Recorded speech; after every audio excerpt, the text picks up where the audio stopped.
Welcome to the Cash Flow Project Podcast. Are you looking to better your financial situation by increasing your cash flow? Too busy to hunt for real estate deals or don't know where to start? Then you're in the right spot. Join us as we dive in and talk about investing for cash flow using multifamily real estate. Welcome to the Cash Flow Project. I'm your host, Vince Gethings with Tri-City Equity Group. And today we have Javier Hinojo on the show. Javier has been married for 23 years, has 5 kids, which is amazing. And he's been self-employed for much of his life. He's also the host of the Naked Truth about real estate investing podcast. Big thing about Javier is that he got his, looks like he got one of his big starts in the Rich Dad, Poor Dad seminar in 2015. It's kind of his jumping off point that we'll get into. Ever since then, he's done, I don't know, probably hundreds of flips since then, jumped into multifamily, jumped into other commercial type of real estate deals. And in 2018, he was inducted into the Rich Dad, Poor Dad Hall of Fame. He does podcasts, tons of mentorships, tons of, he has a great mastermind that he leads, that goes all over the country, amazing events there. So we're going to dig into what Javier has going on and add a lot of value in this show. So Javier, welcome to the show. Thank you, Vince. Appreciate you having me on. It's my pleasure. Awesome. So tell us a bit about yourself that, I kind of breezed over it, 10,000 foot view. How'd you get started into, real estate investor or just entrepreneurship in general? Seems like that's kind of been your MO for most of your life, is just being the entrepreneur. So give us some color on that. For sure. Yeah. I mean, I always knew as a kid that I was an entrepreneur, right? Just taking out trash cans. And I was like, I don't know, maybe before I was a teenager, I was like 11 or 12. Used to grab trash cans from my neighbors and pull it out in front before trash pickup. And then when I got back from school, I put it back in their, inside their gate so they wouldn't forget. They paid me $1, right? So, I made it whatever. I didn't care. Sometimes I'd wash the trash can just for extra money. But my whole purpose was I never wanted to take the school bus to school as a senior. So I said, I'm going to work like every year in my middle school and I'm going to save money so I don't take the school bus. And I was able to buy a car. I had no license, no insurance. I bought this piece of shit car. But I never took the bus, not one time when I was in high school. So I kind of knew I was going to be an entrepreneur at a young age. Then I wanted to be my own boss at 18. So I joined the Army, and that was definitely an experience. Made a lot of friends, a lot of good people out there, but definitely not a place for you to be an entrepreneur. And after the military, I started my own company. Well, actually, I started when I was in the military, a service company. And then I went to a real estate seminar, and my buddy kind of suckered me into going. He said, I want to do it. It's like $35K. And I said, you're going to get ripped off. And he's like, I'm doing it anyways. And I said, okay, great. I'll do it with you. I'll split it with you and we'll get ripped off together. And we learned enough to be dangerous. And that's how we got started. Nice. And that was the Rich Dad seminar? Yeah, that was the Rich Dad, Poor Dad. And from there, you went into, was it wholesaling or flipping? Is that where you we went right into flipping, right? It was 2015. So you could find some pretty decent deals on the MLS.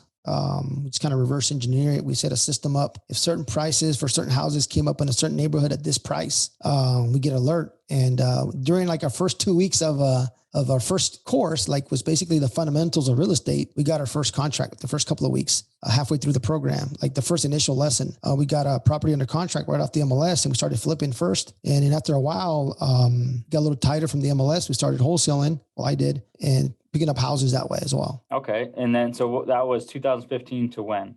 Roughly late 2019. Okay. 2019. So then what happened there? You just, after the house flipping or the wholesaling, like what was next after that? Like, was there like an inflection point? Was there something? Yeah, for sure. Jumped off? I joined the mastermind and there was investors out there flipping 100 houses, 200 houses a year. Cause I was flipping like 50 and I said, hey, I want to scale. And I went to the mastermind, sitting with guys that were, these badass investors. And like, I thought I was something when I got there. But then after I talked to everybody, I'm like, I'm just a little guy here. But after talking to them and seeing their presentations and they talked about their business, their team, I realized that I had to kind of start over again and kind of bring in, have some changes in my team to be able to take me from 50 to 100. And then I realized that, I was going to scale to unhappiness. It was kind of a weird, epiphany. I don't know what you want to call it.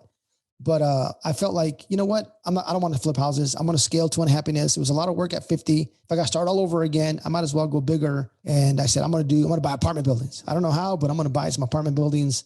This was September of 2000. This is the end of September of 2019. And then by December of that same year, I bought my first apartment building. Nice. What was that? Tell us about that deal. How'd you find it?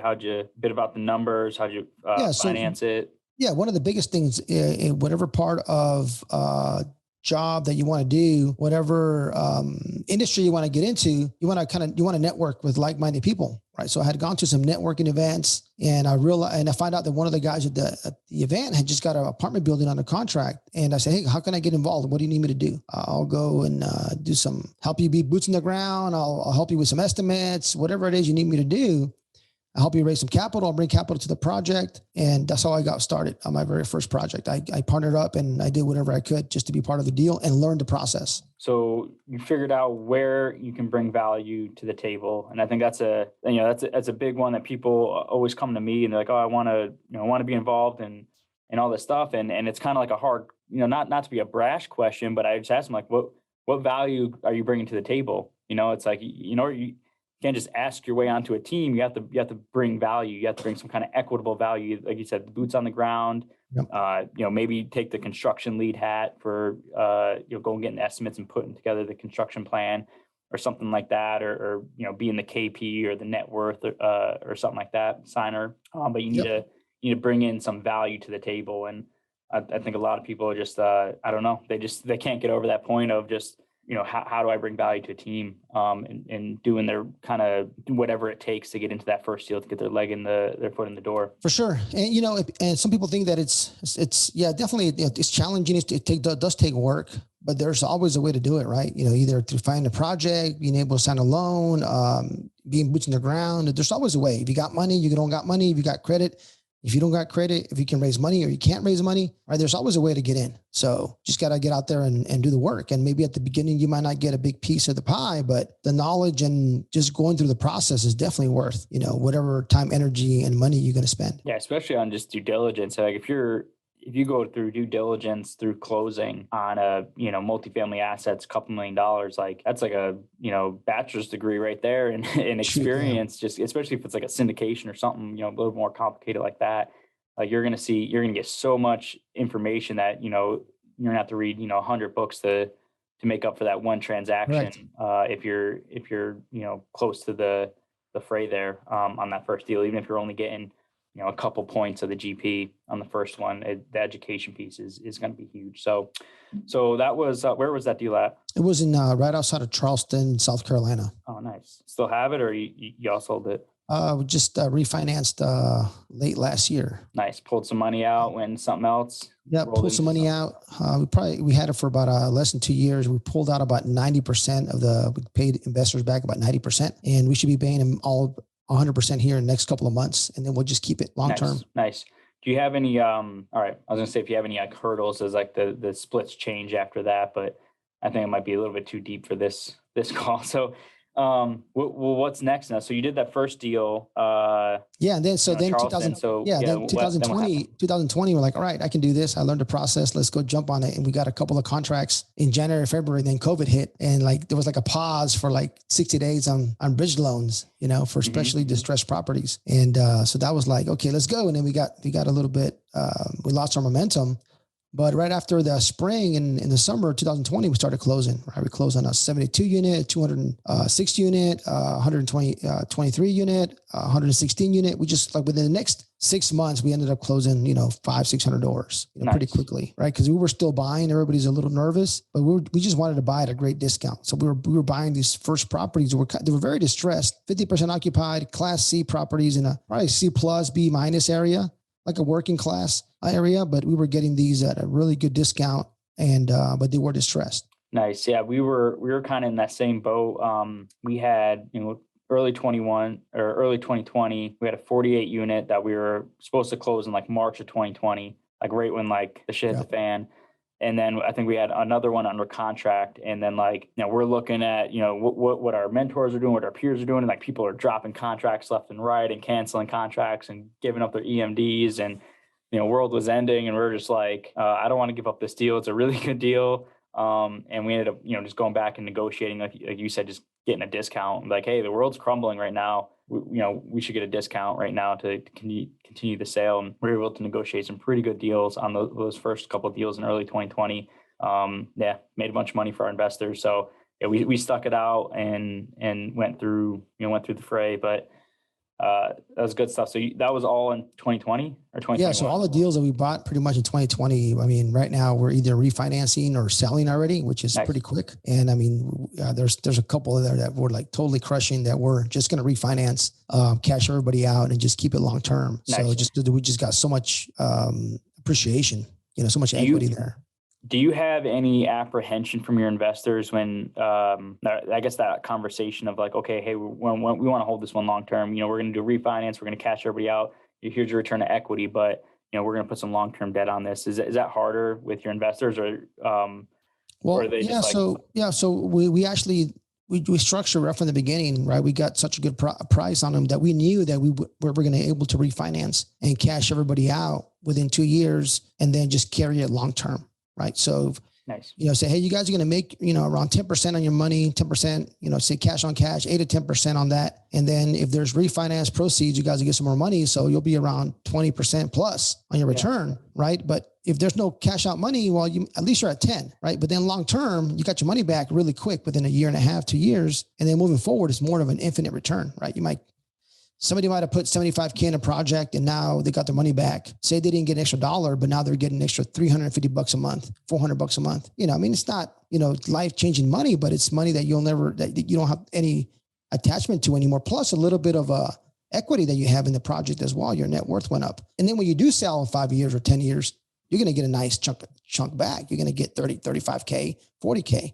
Yeah. But the biggest thing here is you got your 75K back in your pocket. You can redeploy that money. So you got the velocity of money. If you do it right, quickly, if you can deploy your money and get it back within 2 years and do that in a 10-year period, you're gonna kill it on your returns. Yeah, absolutely. And that's like you mentioned there, the velocity, the velocity of money, velocity of capital there. Just keep rinsing and repeating that money as many times as you can. And I think with that refinance, where you go in and refinance out, try to get all or most of your capital out, and then put some long-term debt on it, put it to bed, and just take that money and just redeploy into the next asset. It's a huge game plan there. And most of my mentors, that's exactly what they've done to get to where they're at. They haven't really sold a whole lot. They've just been refi and rolling into the next deal and just snowballing. And now they're at whatever 2,000 units, 2,500 units, something like that. And they're just hitting this kind of curve where it's just going to just exponential growth here from out. Like next time, a couple of years from now, they'll be at 5,000 units, 10,000 units, something like that. Yep.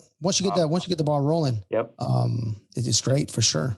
So, you got this, so you moved from house flipping and the wholesaling, and now you're in the multifamily. So what's the, what's the why? It sounds like, you probably can retire, it sounds like now. So what's like kind of the why of going forward, in real estate? You sound like you have a phenomenal last couple of years, crushing it. What's the why that's going to keep driving you to keep growing, keep building? Well, my wife says that I'm never going to retire. Right. So I think people retire and then they don't have something to do and then they die. Something like somebody retired, they die like within 3 years, something like that. I saw a stat. So I told my wife, if I work till I'm 100, I guess I'll live till I'm 103 because I'll die 3 years later. But really it's just, is there really a why? I always tell everybody, it's cars, women, houses, and boats and planes, right? And I say that because, the two women in my life, my daughter and my wife, houses, sure, I want a safe, nice place for my kids to live. I wanted to have a nice, safe car. Sure, I want to have a boat and a plane, right? But, just something inside, and a lot of your listeners probably feel the same way, just something inside that just drives you, Mm-hmm. But then you have to have that balance, right, of work, family, life, right? So I worked my ass off. I still work hard, but the first 4 years, when my 20-year-old was in high school, to live my dream, right, because I was doing it for my family, I sacrificed my family and their time, right? So like I didn't go to my son's high school, but one time in 4 years, that's when he got in trouble. Right. So, because I was hustling, I was grinding, and people say, well, just work 9 to 5, turn your phone off. Well, I've never seen a person that started with no money, but possibly, doesn't have a lot and wants to build something big and only work 9 to 5. I've never seen that. Sure. Once you get there, sure. Work 9 to 5. So at some point you have some kind of balance. So now moving forward, right? I can say, okay, great. Let's step down. Let's enjoy the cash. Let's enjoy the success and enjoy life. Still got to balance that, right? If you decide to do that or not. But to answer your question, what's next? I definitely am focusing on quality of life. Just because when you're in this grind, I mean, you're buying business, you're buying real estate, you still got kids at home. It can definitely take a good amount of your time. And at the end of the day, that's one thing you don't get back. And it's hard for us as entrepreneurs. It's super hard for us to realize that because sometimes it's not even work, right? We just enjoy it. But then, sometimes you step back and you see your kids, you see your wife, and you're like, man, are we really doing it for them, or you're really doing it for yourself? Or, I'll be honest. I do it for me. I wish I could say I do it for my family, but my wife's like, why don't you just be honest? Why don't you're selfish? It's okay. Yeah, I'm definitely selfish. So yeah, I do it for me. Now my family benefits from it. Right. But I think if you really, really did it for your family, I think you would probably consider more their feelings and spending time with them, and possibly, cutting a couple of meetings out, a couple of trips here and there. But that's just my opinion though. You just got to take them with you. And I've seen you do that. Yes, I tried my hardest. Too. Yes. We've met up at a few conferences now, and you got your daughter. What's that group? With a teen millionaire challenge. I have some. Yeah, the teen millionaire challenge, and they're going, and it's almost like an internship kind of thing. And I thought that was awesome. And I've seen not just you do, but other people at the event, other people in our groups that their kids are part of the group too, and they're going to these events. They're getting in the circles and getting into the conversation, seeing how the sausage is made, so to speak. Sure, like I'm taking them into Hawaii to your guys' event, in July. Taking both my kids that are home, my wife, and we'll stay there for a couple of weeks. Get there a few days early, do the event with you guys, and then we'll stay an extra 10 days. Yep. And if you can do it with your family, don't push your kids to do it. Just take them along, and hopefully they want to do it with you. Just show them, expose them to a different lifestyle and a different way of doing business that school is not telling them. That's the biggest thing for me. And same thing what you just said, like, my daughter, my son, they might have no interest in real estate or whatever, but I just want them to see them like what entrepreneurship is about. And it's not, what's being taught in schools is not the only way to be successful. Right. That's a good way to get, a good job someday. Yeah. Oh yeah. I mean, there's nothing wrong with that. I don't, there's a lot of busy professionals that invest actively in my projects. I'm sure in your projects as well. So we need those folks out there that love the school, love the steady paycheck, want to grow the corporate ladder, and make a good living for themselves and invest passively and then retire. I mean, there's always a place for everybody. Yep, absolutely, nailed it. So, what are some of the obstacles that you had to overcome as you kind of hit these different levels of success? Going from from not doing any real estate to doing the flipping, and scaling from the flipping to the multifamily, and then the multifamily to what you're doing now. Like, what are some of like those challenges that you hit that you weren't expecting, and how'd you kind of get past those? For sure. I mean, right away, when I started flipping houses, on the first house, I had to raise $15,000. I'm like, man, $15,000. That was a lot of money. How am I going to ask somebody for $15,000? Right. And I was like, I thought it was the end of the world. I'm like, man, I'm not going to do this. Right. But you got to psych yourself out and say, yeah, I'm going to do it. I can see myself doing it. And sure, it was not a big deal. Right. Then when you buy bigger projects, it's not 15,000 anymore. It might be 1.5 million, might be 5 million. Right. So then just kind of the level of belief and your self-awareness and belief in yourself and your limited beliefs that you might place right on yourself and other people. That's probably one of the greatest challenges. My first project, I had to raise $1.2 million, and I raised 200,000. I got slapped in the face. I was shocked. I was like, oh my, I couldn't believe I only raised 200K, but I had the wrong investor avatar. I had a whole bunch of fix and flippers. People wanted the money back in 3 to 6 months. So that was my investor pool. So quickly I had to switch and be like, okay, great. I got to hang out with people who want to place money for 2, 3, 4, 5, 10 years, right away. So that's kind of been the challenging, just being able to kind of roll with the punches, pivot pretty quickly. Some doesn't work, either do it better or partner with somebody that does it better than you. Right. So, maybe you're good at finding projects, but you're not that great at raising capital. Go find somebody that raises capital and you guys partner up together. You don't have to necessarily do everything yourself. I did a lot of it on my own, and we sign loans, we look for properties, we raise money. Right. But at the end of the day, I would definitely like to just, do one of those, 1 or 2 of those things. Possibly sign loans, and bring projects, right? Or raise capital, whatever I decide to do. But as you grow, sometimes you feel like you got to do everything, but you don't. Right. So that's kind of one of your team grows with you. So it's one of the challenges is just trying to figure out where best place your time for the best return. And then how much and try not to chase shiny objects. Right. So I buy apartments. I got a mobile home park. I got some self-storage. I put it in my mind, right? If I'm going to chase a new object, a shiny object, it has to make me more money and it has to take less time than what I'm doing right now, right? So if I'm making X dollars and I'm spending X amount of time, if I want to chase this, I have to spend less time and make more money. That's the only way I'll touch it. If it doesn't, then I just keep doing what I'm doing, right? So trying to stay focused at the same time, but grow. Got it. And one of the books that kind of summed that up for me, on the partnership side of it was like the Who Not How book. I don't remember. It was like maybe Dan Sullivan or something was the author, but one of my mentors gave me that book. He said, read this. And it's like, whenever you hit in these roadblocks, you got to figure out, okay, who has the knowledge or the resources to get me past this obstacle, and get them on the team, get them in, maybe give some equity or give them some, fee or whatever, consulting fee or something like that, but just get them involved and help them get past that. Because a lot of entrepreneurs, we get stuck in the kind of the how trap of, how am I going to get past this? I'm going to grind and I'm going to do it all myself and I'm going to figure it out. And I'm going to spend the next, 46 hours, nonstop, solving this problem, of how am I going to get this done? And that's really good for, that getting the grind out and just getting stuff done. But at some point, you're going to be your own bottleneck. And that's kind of, where I got to was like, I only have so many hours in the week and I'm already doing 16-hour days. I need to find some who's to get some, delegate some of these tasks to. And once I started doing that, like clearing my plate a little bit, getting some people that have more bandwidth, that have more expertise in whatever that niche subject was, we really started propelling really fast.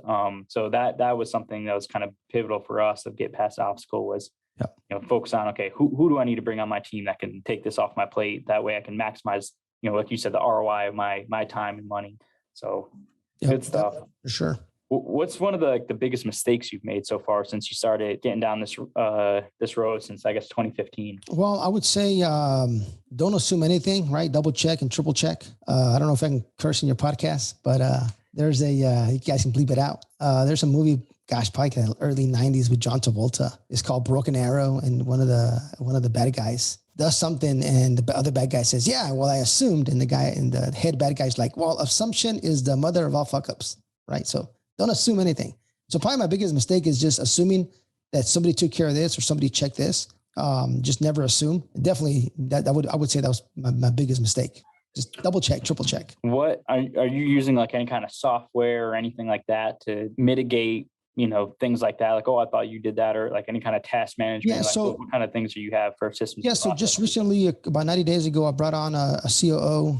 And we hired like a systems IT, like a systems person. And right now they're working on all the workflows, creating like alerts, alarms. And I don't even know what the heck they're doing, but they're basically putting, so when we had the interview, I was talking to the COO, he's like, where are all your processes? I'm like, well, I got to this place and I just kind of didn't really have a lot of processes, but it's worked fine, but we're scaling now. We got to have more processes. As he's talking to me, he points at his head. Are they all up here? Like he was telling me, I go, yeah, they're all in my head. He's like, you got to get him on paper, right? So we've really been working hard the last 90, 120 days, getting all those processes on paper. But we use like Monday.com, Slack. We have a CRM, Salesforce, and we're pretty much integrating everything so we can make sure that there's nothing missed, right? And as my team now goes through a due diligence checklist, and as we're going through a project, right, that we've actually purchased, now we're going through the stabilization or adding the value to the process. We have our KPIs everybody has to hit. And it's just a lot easier if we have a really nice, clear path, right? Nice, pretty graph. Like I don't want to know the details. Like just give me a nice picture, right? Like give me little charts and percentages that we can kind of base off where we're going. But definitely Monday.com and Slack for team collaboration, Monday for project management. We use Salesforce and we're integrating everything. So we can kind of have everything on one dashboard. I love it. Yep. That's systems and processes. That's that's Tri-City is one of our biggest things. And that's one thing that we keep coming back to over and over again. Every time we do our quarterly meetings or annual meetings, it's like, okay, what KPI did we fail at? And then once we do the root cause analysis, okay, where did the systems and processes fail? Because usually what it comes down to is like, we didn't have the systems and processes right. was inefficient. It was missing stuff. There's gaps in it, and we just blow up the whole thing and then rebuild it. Because things will plateau out. Like we built a system with the experience and the knowledge we had at, a year ago, but now, we've grown, we've got more experience, more knowledge, and then that old system needs to get, completely updated. And a lot of people kind of fail to kind of go through that life cycle of like, your stuff is only good for, a lot of this stuff, these systems and stuff like that are only good for, a couple months, a couple of years. And then you're going to have to go back and completely like redo it because you've grown so much, you've plateaued, and you max out what that original processes was. So you need to constantly be going and continuously improving those processes periodically. So that's awesome. You brought on, you said you brought on a COO, and what was the second person? Just a systems person, somebody who's like great at like IT, just connecting software, API, just everything, like just a tech guy, basically. That can connect. Like a VA? Right? Yeah. They're virtual. Everybody's virtual. Nice. And I think the person we brought on, he connected he was one of the guys that was the lead guy to connect two banks that were merging. So when we hired him, we paid him pretty good money, and he was like, "Oh, this would be the easiest thing I ever do." Nice. So I'm like, "Great, perfect. So you're going to do a great job." Nice. All right. Oh, it's good. It's awesome to see you scaling right. And our listeners can, kind of hear that of like, it's not just, just grinding stuff out to success. Like you have to do it smartly. You have to set the foundation, grow a little bit, go back, maybe add a couple more blocks to the foundation. Correct. So you keep strengthening it. That's awesome. Yeah, for sure. I mean, I set a goal for 90 days vacation this year, and I'm definitely going to hit it. And so I told the team, hey, I'm taking 90 days vacation. So if I'm gone for a week, you guys need to figure it out. So, and it's strange because you do kind of, you unplug for a week, and they just got to figure stuff out. You come back and you kind of realize like, oh, it's not that bad. And I always tell my team, hey, I'd rather you guys make a decision than no decision. Even if that decision you make is bad, I'd rather you make it than just not do nothing.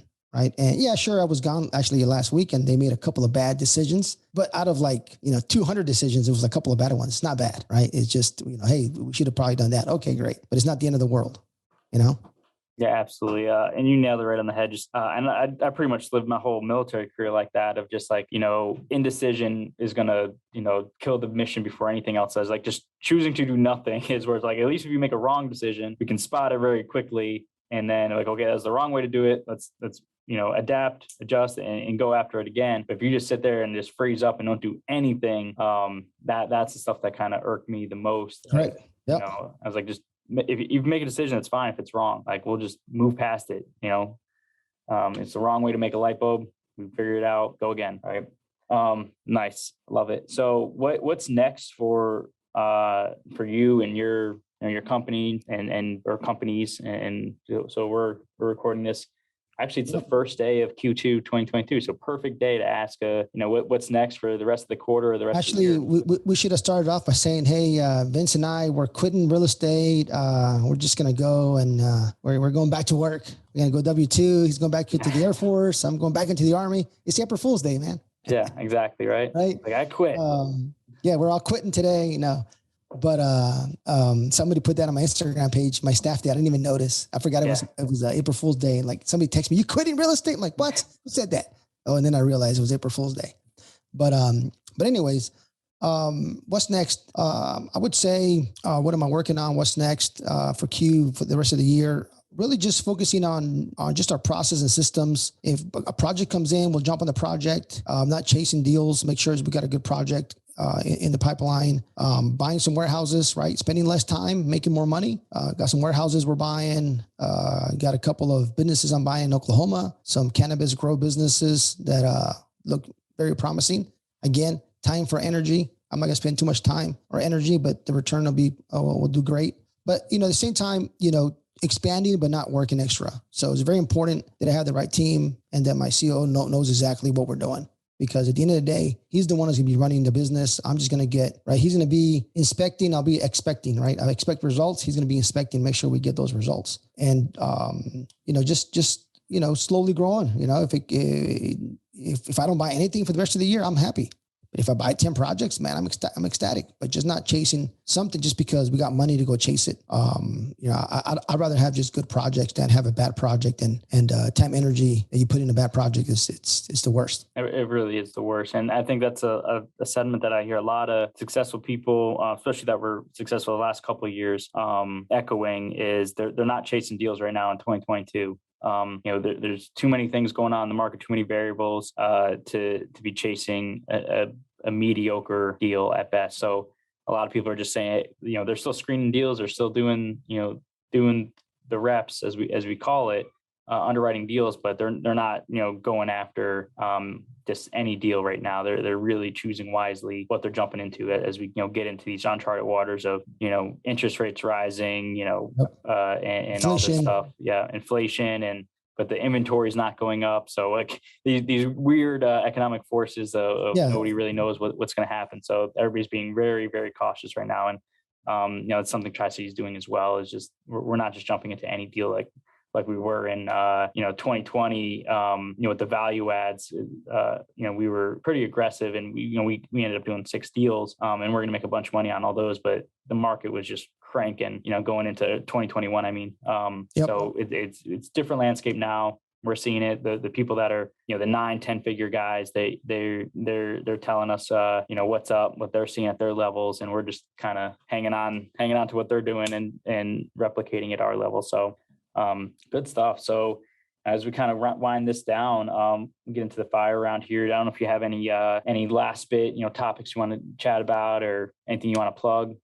We go into the fire round here. Yeah. You guys want to find out more about me, just my name, JavierHinojo.com, and you'll find everything you want to know about me. Great. So Instagram, Facebook, YouTube, podcast, etc. You're everywhere. He's definitely, Javier's definitely doing the omnipresence around the markets. He's everywhere. Once you see him once and you follow him, he's going to be everywhere. So it's whatever you're doing on your marketing side, it's great. Thank you. You're everywhere. All right. So fire round. Same questions we ask everybody, and just first thing comes to mind. So what's the best book you recommend other than Rich Dad Poor Dad? It's right back here. Nobody's going to see it, but I'm going to grab it. All right. I didn't even see a book back there. The book. The only book I've ever read is right here, and it's called Mikey and the Dragons by Jocko Willink. Yeah, that's the only book I've ever read. It's about 20-minute read, and you can read it for a 60-year-old or a 3-year-old. And it has a lot of pictures, a lot of big words. Okay, what was it about? So long story short, it's about this king that passes away that used to fight the dragons, and he leaves this letter to his 10-year-old son, and he says, hey, now that I'm gone, you have to go fight the dragons to protect the town. And I'll leave you my shield, my sword, my helmet. And the little kid's like 10 years old. He puts it on, it's so big. And he feels the weight of the world on him, right? The town and all the his dad's armor. But he tells him, just remember, son, the dragons aren't as big as you think they are. He mentions that like 2 or 3 times in his letter, but the kid's just thinking about the dragons, how heavy the sword is, the helmet he can't even see. The armor's just all over him, and the people, all the pressure, right? So he ends up going to the mountain to go find the dragons in the cave. And then when he gets in there, he's scared. And he goes in there. He realizes that the dragons are like the size of they're like a couple of inches big, right? And they just want to play. They don't even want to fight him. But he gets so excited. He's like, oh my gosh, yeah, I'm here. I made it here. I took the trip. Didn't matter all these obstacles, but I'm here. And yes, the dragons are smaller than you imagine them. But the key part of this whole story is when he comes back down the mountain, everybody's cheering him on because, again, the crowd, everybody in the world is always, you're brainwashed, I guess, in a way I can say, and they just, he saved the town from the dragons. And he sits on top of this wall and says, guys, the dragons are this big. They're not that big. And nobody paid attention, right? Because just like for you, for me, for everybody that listens to your show, we're the few that tell everybody, you guys can do it, guys. It's not that hard. You guys can go out there. You guys can buy millions of dollars of real estate. You guys can be financially free. You guys can make a lot of money. You guys can provide a good legacy for your family. That 2%, right? But there's this 98% out there that just doesn't even hear it because they don't even want to believe it. They think the dragons are bigger than what they are. And for me, that's what made me actually switch from single family to multifamily. When I was at that mastermind, I read that book and that was my dragon, right? I thought the multifamily was a dragon bigger than I thought. But once I got there, man, they're that small, man. It's not that hard, right? Yeah. It's a lot of work, but it's not that hard. Anyways, Exactly. there's the whole That's book. awesome. I'm ordering it for my son. Dude, get it for your kids, man. It's amazing. It's amazing. Dude, Actually, in my mastermind, whoever has the best speech, they get a book. We do a vote, and I've signed it, and that's a trophy for the best speech. Nice. All right. Looking forward to that. What is your superpower? I would say my superpower would be problem solving. My wife says if you're on a ship and it sinks and somebody tells me you're dead and I don't see your body, I'll never believe it until I see your body. She's like, you're like a cockroach. You never die. I'm like, wait. I like the first comment, not the cockroach one, but anyways. Yeah, that's hilarious. All right. So problem solver, which essentially is what entrepreneurism is just we solve problems and we get paid for it. Right. Correct. What's the biggest lesson you learned over your career? Oh, again, right. Don't assume anything. Right. Just make sure it's clear. I would say that. And I would say another one, if you are ever partner, just do a deal by deal basis and then reassess after every project, because somebody might feel like you do more, then you'll do less. And after the first project doesn't work out, then you're not stuck, say 50-50, right? Maybe you did most of the work. It should be 80-20, right? So you do one project and if it's 50-50, that's what you agreed, that's too bad, right? You're done. Don't do the next one 50-50, right? You do, hey, I want 80, you get 20. I did more work. Or the other way around, he might have done, or she might have done more work. So do 1 or 2 or 3 deals first, and then figure out what your splits are going to be. Anyways. Yep. No, that's a good one. It's a lot of people get into like this kind of almost like a marriage, like it's going to be 50-50 and that's what it's going to be. And you don't know what you don't know, man. You don't know what it's going to be, right? It's like a marriage. Somebody feels unappreciated, like they're putting more work and, et cetera. So it's great advice. Absolutely great advice there. Just take it one deal at a time. People get rewarded based off of the merit and the value they bring to the table for each deal. Good stuff. For the busy working professional who is working towards financial freedom, what advice do you have for them? Last question. Make as many connections as you can. Don't let your golden handcuffs, forget about that. Once you step on into this financial freedom path, right? Everybody that I've known that's quit their job and has done real estate, they always say they should have quit sooner. So, right. Don't just quit, have a plan, right? And execute, right? Number 1, you got to believe you can do it. Number 2, go network, right? Go build some relationships with like-minded people.